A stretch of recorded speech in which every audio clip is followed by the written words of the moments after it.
అరే దేవ్ సార్, మీరింకా నా మాట పూర్తిగా వినలేదు. మీరింకా వినలేదు.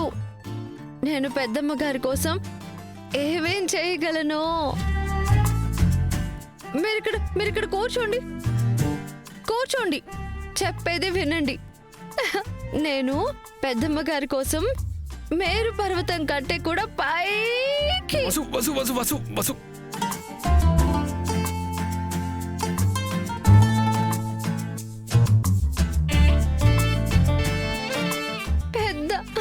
పెద్ద పర్వతాన్ని ఎక్కేయగలను.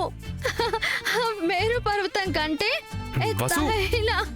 ఎత్తైన కొండల్ని కూడా ఎక్కగలను. నువ్వు దీనిపై నుంచి కిందకి దిగు దిగు. సరే, అయితే నేను సముద్రంలోకి దూకేస్తాను.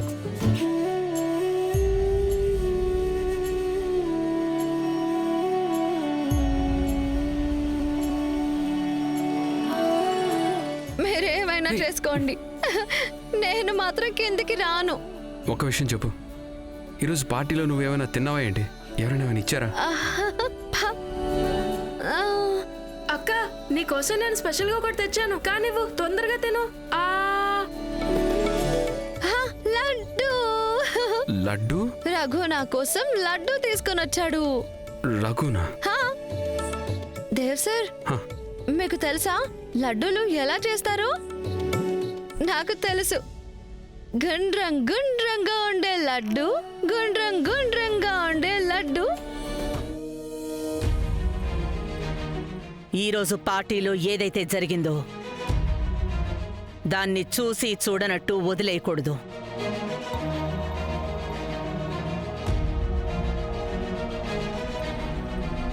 నేను ఒకటే తెలుసుకోవాలనుకుంటున్నాను, వసుధకి ఎవరు ఏం తాగించారు, తినిపించారు? చంద్రిక, జరిగిందైతే ఖచ్చితంగా కరెక్ట్ కాదు, కానీ వసుధ తప్పుగా ఏం జరగనివ్వలేదు కదా. చివరికి బానే అయింది కదా, పర్లేదు. లేదండి, చౌదరి హౌస్లో నియమాలు అందరికీ ఒక్కటే. మరి నియమాల్ని ఉల్లంఘిస్తే దాని పరిణామం కూడా సమానమే.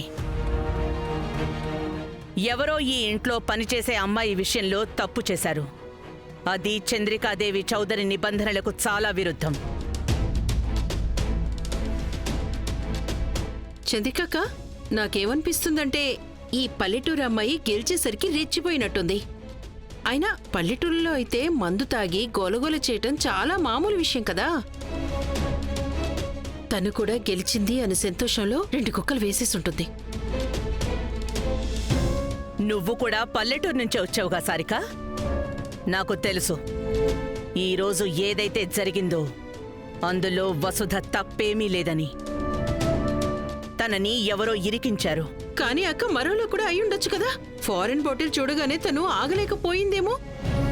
నీకసలు తన మీద ఎందుకింత నమ్మకమో ఏంటో తెలీదు. ఎందుకంటే నేను జనాల స్వభావాన్ని చాలా బాగా తెలుసుకోగలను.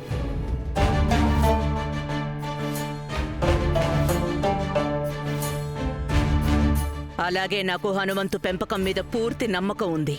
తన కూతురు ఎప్పటికీ ఇలా చెయ్యదు అని. అమ్మగారు, నాకు మీ నమ్మకం కంటే గొప్పదైన సంపాదన ఇంకేమీ లేదు. హనుమంతు, నువ్వింటికి వెళ్ళు. వసుధని జాగ్రత్తగా చూసుకో. మేడం, మీకేమైనా పనుందా? నేను చెప్పాను కదా, ఇంటికి వెళ్ళు.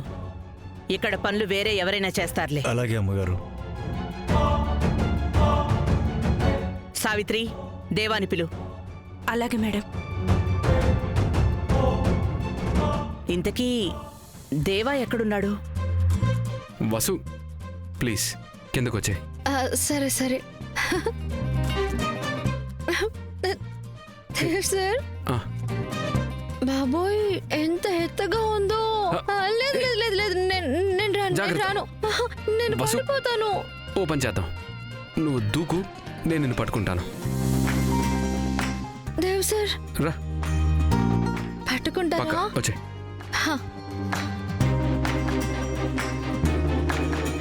బాబోయ్ నేను రాను, నేను పడిపోతాను. బాబోయ్.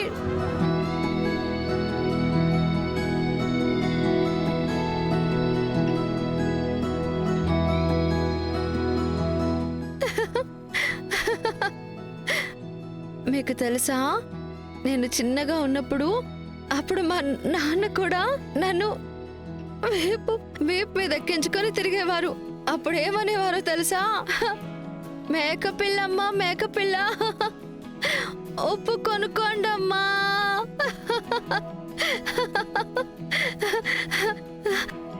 దేవ్ సార్, ఆ, మీరు కూడా మా నాన్నలాగా నన్ను వీపు మీద ఎక్కించుకొని ఉప్పు మూట అమ్మండి. నేనిప్పుడు మూట అమ్మలా? ఒకేసారి ఒకేసారి అరే ఆనండి ఆనండి ఆనండి ఆనండి. సరే సరే సరే. ఉప్పమ్మ, ఉప్పు, మేకపిల్లమ్మ మేకపిల్ల. ఉప్పు మూట ఎంత దేవ్ సార్?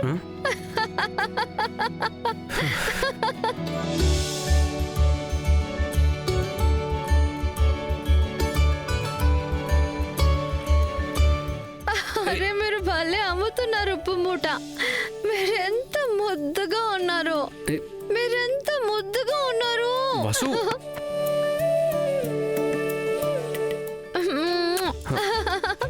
అయ్యో అక్క, ఆయన దేవ్ సార్. రఘు చూడు వసుని, తనకి నువ్వేనా చెప్పు.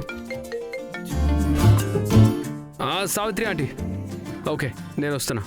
సరే దేవ్ సార్, మీరు వెళ్ళండి, నేను అక్కని చూసుకుంటాను. రఘు రఘు వసుని పడుకోబెట్టడానికి ప్రయత్నించు. ఒకవేళ ఏమైనా ప్రాబ్లం ఉంటే వచ్చి నాకు చెప్పు. ఓకే దేవ్ సార్, ఇక్కడికి రండి.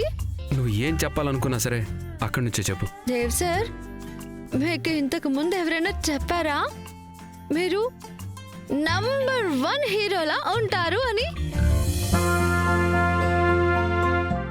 హీరో దేవ్ సార్ అయినా హీరో, అచ్చం సినిమా హీరో లోగు. దేవ్ సార్ మీరు వెళ్ళండి, నేను అక్కని చూసుకుంటాను. మీరు వెళ్ళండి, జాగ్రత్తగా చూసుకో. అక్క కిందకి దిగు. లేదు, చూసి ఈ మంచం ఎంత ఎత్తుగా ఉందో, నేను పడిపోతాను.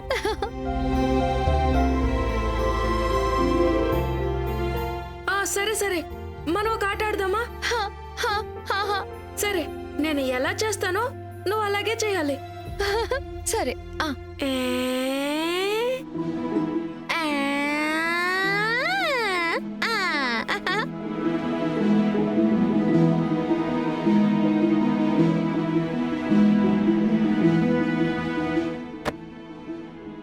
ఇప్పుడు కళ్ళు మూసుకోవాలి. కళ్ళు మూసుకోవాలి.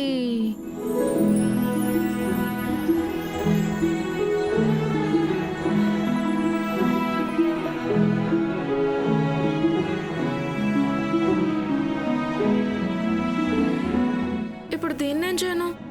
ఈరోజు వసు ఏంటి పిచ్చి పిచ్చిగా చేస్తుంది?